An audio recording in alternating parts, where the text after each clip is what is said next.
I've wondered if the culture really has become more prudish, albeit in a informed by more progressive sensibilities, or it really just comes down to Twitter and social media. In other Oh, yeah. words, would people in the kind of apathetic, indifferent Gen X sort of liberalism of the '90s have been every bit as judgmental and censorious if the tools of social media were around then? Because even then, there had to have been people who weren't so lackadaisical about things happening around them, right? And so now Right. they've got a voice to pile on in tandem with lots of others, and it just didn't exist then. So, and Yep. then maybe there's a kind of feedback loop where that kind of social technology actually ends up creating people who are themselves more kind of judgmental and censorious interpersonally out in the so-called real life or meat space. Yeah. I Yeah, don't know. no, absolutely. I do think that's totally true. I do think that communications technology has definitely contributed to the feel of this moment, because in so many ways, I mean, everything, Me Too, BLM, kind of, none of it's really new. I mean, like, I grew up in the '90s. I was very young, but I was even aware of the fact that, like, all of these were kind of conversations. In the history of feminist theory, they call it the porn wars throughout the 1980s. Like, there was an Right. entire discussion for kind of an entire decade among feminist academics about the status of porn. And now it's kind of like we've forgotten that debate happened, and we're just having it. A new generation is kind of having it, and because of social media, because of the way that corporations and brands need to depend on those tools for advertising and promotion these days. They're subservient to it, and they're kind of they're answerable to people who are on Twitter. Right. So, yeah, It's a double-edged sword for them. I mean, it does allow them to contribute to an omnipresent, multimodal, as they say, marketing campaign all the time. And yet that feedback that they're getting from the public, which is also full time, weighs on them, and that's something they have to consider too. yeah, yeah. I mean, I tend to believe that in an ethical sense, corporations are pretty agnostic because they really only care about one thing. That's value for shareholders. But what they want is to kind of look good in public, and what they want is to not have to deal with the whole Yeah. cancellation fiasco for like a month or two. So um, so the kind of the masses of people, or even just the technology, the algorithms or whatever, Yeah. are in the driver's seat, and corporate media and corporate advertisement will go along with that perfectly, and it will, because that affects everything.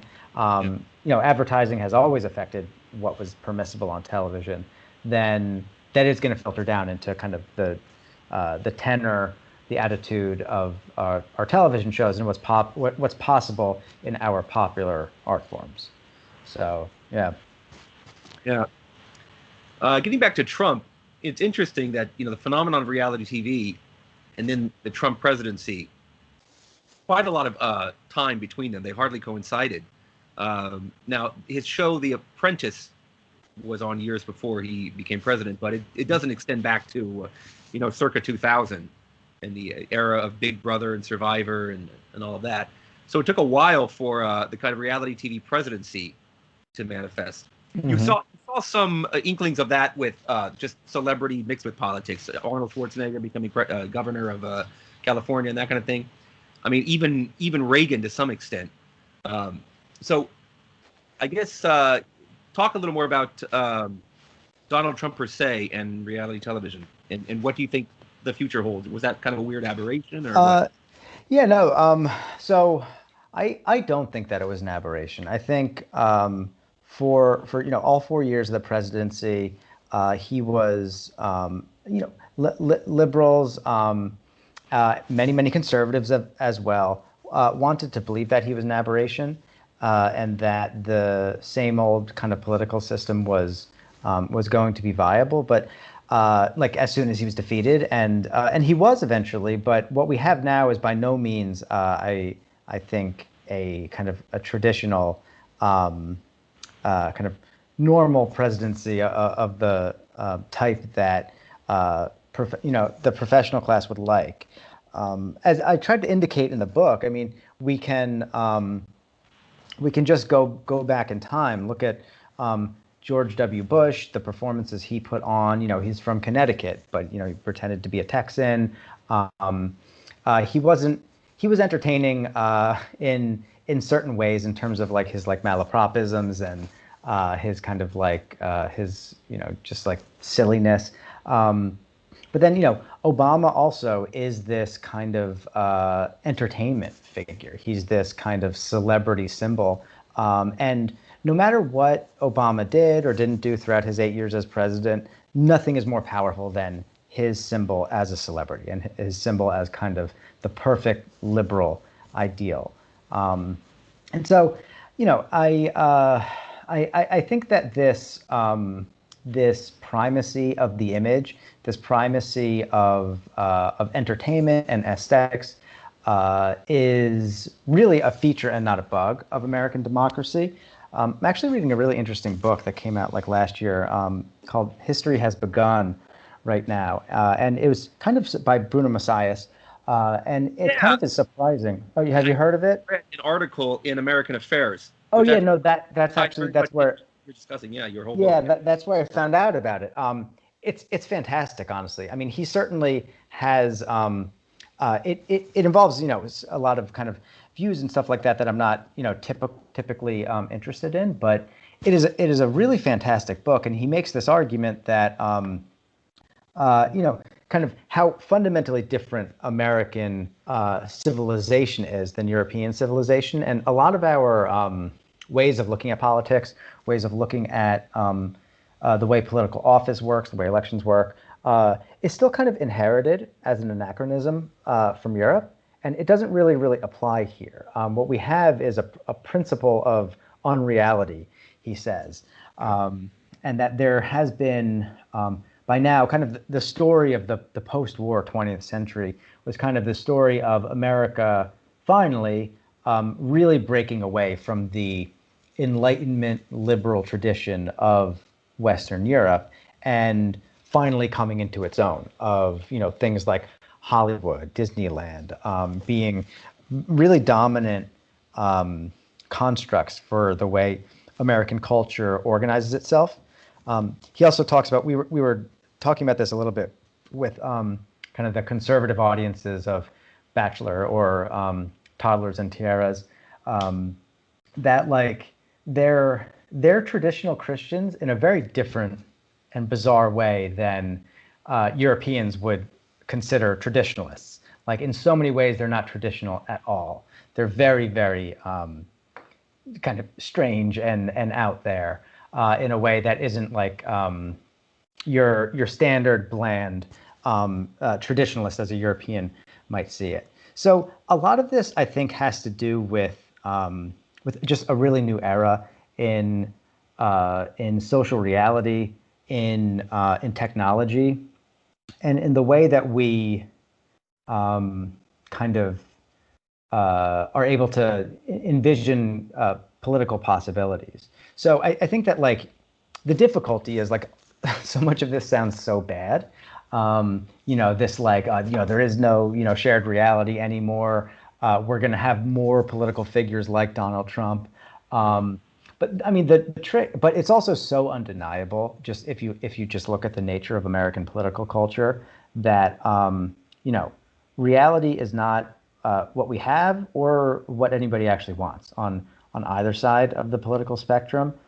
You have it as a fantasy among kind of like a lot of kind of like commentators and journalists and writers and stuff like that. But they've also how many times have they shown time and again that they're living in their own fantasy worlds with their own conspiracy theories like Russiagate and stuff like that turn out to be right.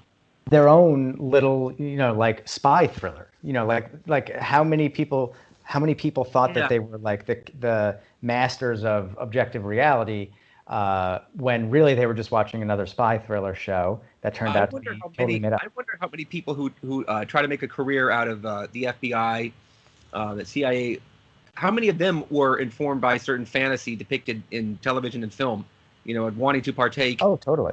I mean, on HBO, Showtime, you see shows about like dysfunctional families, Shameless, for instance, right? Mm. So you see this kind of weird counter signaling where, like, got higher income people want to see lower income people.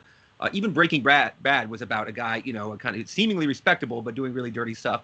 But on kind of network television, CBS, ABC, valorization of law enforcement has been totally standard for a long time, and doctors, and just lawyers and things like that. The kind of like the obvious, classic, respectable sort of occupations. So how many people who watched Law and Order, or I don't know, Blue Bloods, or NYPD Blue in the 90s, how many of them are now working at the FBI, right? So they're informed by kind of fantasy too, I yeah. And I read somewhere, I forget what article it was in, but someone was talking about that, like they went on a tour of the White House or something, or they were being shown around by White House interns. And the White House interns were, when they like showed each new room or each kind of, part of the White House, were explaining it as like, this is where that plot from West Wing happened. And like, this is where they did that. Like, example, thank yeah, you. exactly. Yeah. So that like really very literally, West Wing, a totally fictional show, is kind of the current framework that people have for understanding the White House. Not people outside the White House, people inside the White House view themselves as characters on the show West Wing. And so this role of fantasy, it is very, very important. And I tried to make a very different argument than you hear recently, or that you hear very often, which is that like, oh, we need to get back to reality, and how do we kind of solve things and make sure things are kind of real and true. It's more like, what do we do if we can't put that genie back in the bottle? And what are the political possibilities of that? What are the liberatory kind of social possibilities of the fact that we don't live in a shared reality anymore, and that what we really want is compelling stories? I think that's the real question, and that's a really, really difficult question that obviously I wasn't able to fully answer in my book, but I did want to like draw attention to that this is, the country we have, the cultural moment that we have is all that we have. We don't have a different one, and so we need to like learn to live in it, I think. Yeah. It's interesting that Republicans and conservatives, who are less numerous in the actual entertainment industry and among celebrities, they seem to have more wins, as it were, getting celebrities into politics. It's sort of a contradiction there. I wonder if the future will see the left just as successful as that. I guess I might be wrong about this. If you were to zoom in, so say Cynthia Nixon from Sex and the City. She's involved in politics in New York State, I believe, or maybe just New York City. So yeah, it was New York State. Yeah, she. No, that if I were to start looking more at local politics, that might actually be untrue what I said. But at least at the state level and national level, it seems Republicans have big, high-profile wins here. Yeah, and I mean we've got Caitlyn Jenner running for governor in California now. So I mean I don't know how successful she's going to be. I haven't been following it too closely, but you see right there. I mean, it is absolutely a springboard into politics, if you want it. I've been kind of joking around or predicting for a while that Bethany Frankel from Real Housewives of New York, that it's only a matter of time. I've heard her name a lot, but I was wondering what she was famous for. I thought she was like a socialite, like Ivanka Trump or something, but she was actually on TV a lot. Okay. Yeah, she was on. She was actually on The Apprentice, and she's a very, very famous member of the Real Housewives of New York for years. And I've been saying it's only a matter of time before she starts running for political office. And more power to her. I mean, I think it's figures like this that have the ability to kind of just, to be in front of a camera, to create narratives, to command our attention and to entertain us. I mean, that is what's mobilizing. Like, it's not, kind of like boring facts. Like, those are important, I think, for policymakers, for scientists, for technicians and engineers.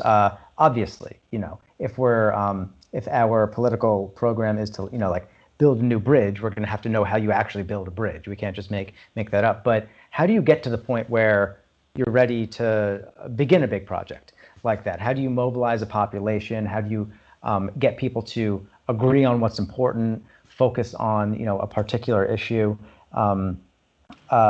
That's the art of politics. And if you don't understand entertainment, then you won't be able to do it.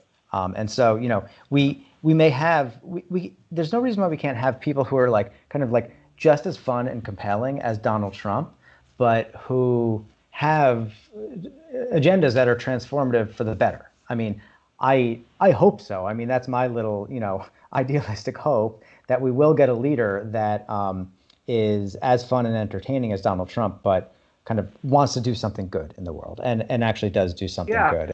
It's interesting that Bernie Sanders was considered sort of the left populist rival to Trump's right populism. Just doesn't have. He's just so kind of dour. He doesn't have the the smirky grin on his face. Yeah. Shtick. To be quite earnest and sincere about rather mundane bread and butter issues. Yeah. He's old school. I mean, to more serious thinkers and witnesses of the public politics, there's a lot to respect in that, and it just feels sort of doomed. In a sense, that's why it's respectable. It's like a lost cause, like that Zizekian book, right, in defense of lost causes or something. Yeah. I don't know. Yeah, absolutely. It'd be nice if it was that simple, of just a guy as earnest as Bernie Sanders, as hardworking, as with kind of the moral record that he has behind him of everything he's done throughout his life. It'd be very nice if that was all that we needed. Then if that was all that we needed, then Bernie Sanders would be president right now, and we'd have universal health care and a job guarantee and all of that. But obviously that's not the end all and be all. I think we need people with ideas like his and who have a vision of the future like his, but have a very, very different style of politics. That's something I learned. I mean, I didn't necessarily think this. If you go back to 2017 or something, I thought it was Bernie and only Bernie that was going to be the future, and we saw that for the second time in a row that was not the case. Yeah, even in very early 2020, I recall people thinking that Sanders had a sporting chance. Totally. Yeah, no, totally. I was pretty gone with the wind, and in fact I was thinking, I was like, well, this is going to make my argument in my book look like shit, because if Bernie, which is the closest thing to a old school class first socialist that we're ever going to get, if he wins the presidency, then that calls into question this whole thing about the intersection between entertainment and politics. But he didn't. He didn't win. Yeah, just to be put all my cards on the table, I'm not really that left wing. I think you are more than myself. But I kind of liked Andrew Yang and other people you could call maybe more neoliberal, kind of technocratic. So Bernie has a kind of a class perspective that informs his view on all kinds of fronts in politics. So, but I'm a little more sympathetic to, I don't know, I get kind of a neoliberal empirical sort of approach where each issue is kind of taken on its own terms. It doesn't all back to class and labor perspective all the time. Sure. I think Andrew Yang is a good example, though. One could debate kind of all the policy details and stuff like that of Andrew Yang, but I think he's a very, very good example of something that is new and that is very effective, and that is kind of what I'm trying to talk about. Is Andrew Yang is a great storyteller and a great popularizer of ideas, and so whatever you think the merits of UBI are. At least in my lifetime, that was never part of the mainstream discussion, and it never would have been talked about. And so he did put an impossible issue into the mainstream so that it's totally talked about, and it's totally now considered a possibility. And so I think guys like him, figures like him, can do this, can really, really change the conversation. I like Andrew Yang a lot too. I might not agree with him on like everything, but his style of politics is what I like. Like I find him to be a very, very likable figure. You're in the New York City area, is that right? So are you? Yeah. So you're paying attention to. Does it look like it's coming down to Yang and Adams pretty much exclusively, or? That's my understanding. Yeah. To be totally honest, I have not followed it as closely as I might have. But yeah, that's kind of what I've been hearing. Yeah, it's funny that on the topic of UBI, before conservatives could even open their mouth to say that's socialism, the actual socialists say no, it's not. Right. It's like, I mean, up until 5 minutes ago, someone floating that would have easily been thought of as some kind of some kind of subversive socialist. It goes to show you how much discourse dominance people on the left have, because they're able to frame this as what looks plainly like socialism to all kinds of conservative, classical, liberal types, and they can juxtapose that with something that puts class first, because the UBI, it's thought of as sort of like a maybe I'm not even defining it too fairly or describing it too fairly here. It's sort of like a palliative measure, right? Except your sort of second class economic citizenry by taking this money that you can live off of, and let the CEOs and the people who want to dedicate themselves professionally, some community activists, I guess, but they're not going to have the same kind of sway as CEOs, right? Let them basically figure everything out. You sit on your laurels, play video games, and accept your UBI. What's odd is that seemed to be a good enough sort of measure or thing to do in society when the hipsters on food stamps thing was being discussed. You can basically just pursue art all the time, or do what you want with your time. And against conservatives who say you need to be involved in the private sector, and so that seemed to be socialist enough, UBI. And then when Andrew Yang kind of dominated that corner of politics, and it was clearly contrasted with someone like Bernie Sanders, then it became not good enough, and something where your interests as a member of the working class was being sort of prominently put forth in as far as your involvement, right? So I agree with you. I agree with you. In fact, I think that so much of the anti-UBI discourse on kind of the hard left these days, it just has to do with the fact that it wasn't the issue that Bernie was running on, and that it was the issue that Yang was running on. And so they decided they didn't like Yang, and so they didn't like UBI. I think there is a conversation to be had about UBI kind of as a policy matter. There's pros and cons about it, but it is a compelling idea. And like you said, for a very long time, and to many, many socialists of the past, that has been it. That has been the idea that they've supported. And so it is strange today to see it kind of characterized as something kind of libertarian or right wing or something like that. And so, I mean, we'll see. But I think figures like Andrew Yang, another one who I'm a big fan of, again, not always on policy necessarily, but in terms of style of politics, is Marianne Williamson. She was actually kind of my favorite new figure of politics during the Democratic primary, because she knows kind of about the predominance of affect and emotion and spirituality and cultural history. She knows that these things are what predominate. I really liked her. I really liked her on a personal level, and I think what a lot of Republicans hated about her is exactly what I kind of liked. I mean, they see someone who's just screams, "I'm from California," and since I'm from California, I found her sort of warm and inviting and a very kind of agreeable and well-known personality type. Yeah. I mean, in a way, she's kind of a dream figure politically, or at least she represents a really kind of a radical political coalition, potentially, if it were ever to work, because in theory, she's someone who, obviously she has a lot of like fans in kind of like the progressive kind of like gay community and stuff like that. She was involved, a lot of New York City in the 80s and stuff like that with work in the AIDS crisis. So she's very, very well known in that community, but she's also very well schooled in kind of Christian philosophy. It's kind of New Age Christian philosophy, but she is a very, very spiritual person, and figures like Martin Luther King, who Christianity informed his politics very, very directly. But I mean, to the extent that she could appeal to both those coalitions at the same time, it would be very, very new and very, very, very different, very unreal, of course. But I think that's what we're looking for. Yeah, she was. I know the Red Scare girls like them, and Tulsi Gabbard. Yeah. Interviewing these sort of ultimately doomed presidential contenders.